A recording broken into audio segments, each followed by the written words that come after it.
छात्रों नमस्ते। लोकमान्य तिलक महाविद्यालय हिंदी विभाग द्वारा आयोजित ऑनलाइन तासिका में आप सभी का हृदय से स्वागत है। महाविद्यालय के प्रधानाचार्य हमारे सम्माननीय डॉक्टर किशन जी पवार सर, इनके निर्देशन में इस ऑनलाइन तासिका का यह तीसरा सत्र आपके सामने आप प्रस्तुत करने जा रहा हूँ। द्वितीय अंक की हमने यहाँ पर चर्चा की है। यह विजय पर्व नाटक की रचना है। डॉक्टर रामकुमार वर्मा लिखित इस रचना में सम्राट अशोक के विजय की कथा वस्तु है। कलिंग का विजय पाकर भी सम्राट अशोक हतबुद्ध है। उन्हें इस बात की खुशी नहीं है, उन्हें आनंद नहीं है, आह्लाद नहीं है। उनके मन में दुख है, एक तृष्णा है, और यही तृष्णा, यही दुख की छटा उनके जीवन के मोड़ को पूरी तरह से परिवर्तित कर देती है। कलिंग विजय में उन्हें वह जीत का क्षण हासिल अवश्य हुआ है, लेकिन उन्हें वह खुशी नहीं हो पाई जिसके कारण उन्हें बौद्ध धर्म की दीक्षा लेकर अपना सारा राज कारोबार छोड़ दिया।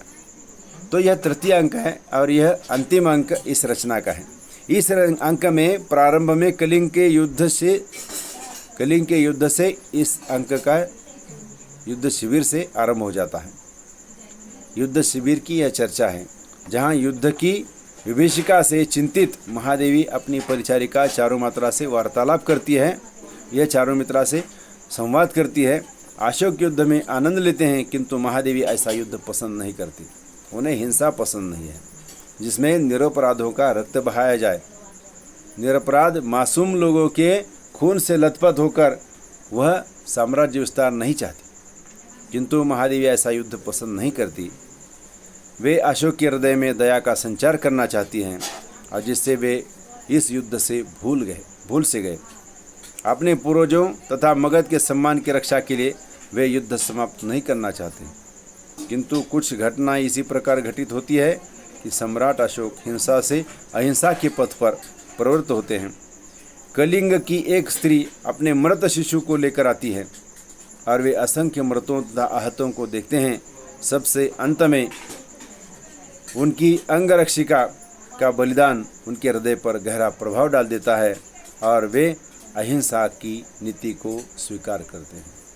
सम्राट अशोक अपने कलिंग युद्ध की विजय जीत पाकर भी संतोष नहीं पाते और वे अहिंसा के मार्ग पर चलने वाले एकनिष्ठ बन जाते हैं।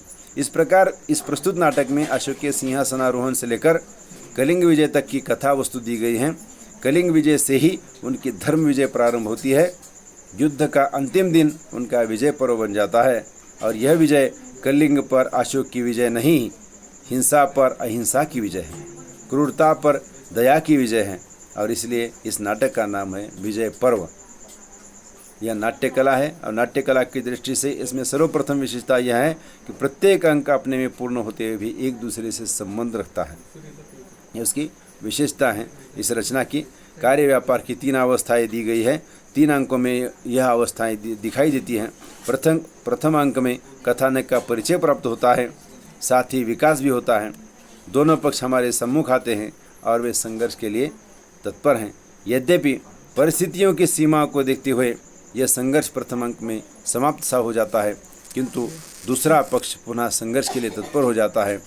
दूसरे अंक में संघर्ष चरम सीमा पर पहुंच जाता है, और तीसरे अंक में निगति होती है। और इसका रेखाचित्र जिस प्रकार दिया गया है वही इस नाटक की, इस रचना की पृष्ठभूमि है। इस नाटक में जो स्त्री पात्र है, जो पुरुष पात्र है, वह ऐतिहासिक पात्र है, और इसमें भावना का अधिक से अधिक चित्रण किया गया है। सम्राट अशोक का विजय पाना, कलिंग विजय उनके आयुष्य की, जीवन की बहुत बड़ी घटना है, और इतनी बड़ी घटना होकर भी उन्हें वह संतोष नहीं दिला पाती। हिंसा के मार्ग से वे दूर हो जाते हैं और एक राजा होकर, एक सम्राट होकर वन के लिए चल जाते हैं, और बौद्ध धर्म की दीक्षा लेकर शांति और अहिंसा का प्रचार अपने आजीवन कार्य में करते रहते हैं। इस प्रकार इस रचना की कुछ विशेषताएं हैं। अगली तासिका में हम इस रचना के शिल्प और सौंदर्य के बारे में चर्चा करेंगे। यहीं पर हम रुकते हैं। इस रचना के संदर्भ में किसी अगर छात्रों के कुछ प्रश्न हैं तो उसका हम ज़रूर स्वागत करते हैं। आप सबके लिए बहुत बहुत बधाई। अपने द्वितीय सत्र में जो पाठ्यक्रम है उसमें यह नाटक है रचना विजय पर्व, और उसके संदर्भ में हमने आपको आरंभिक जानकारी दी है, और आने वाली तासिकाओं में इसके संदर्भ में विस्तार से चर्चा की जाएगी। आप सबके प्रति धन्यवाद।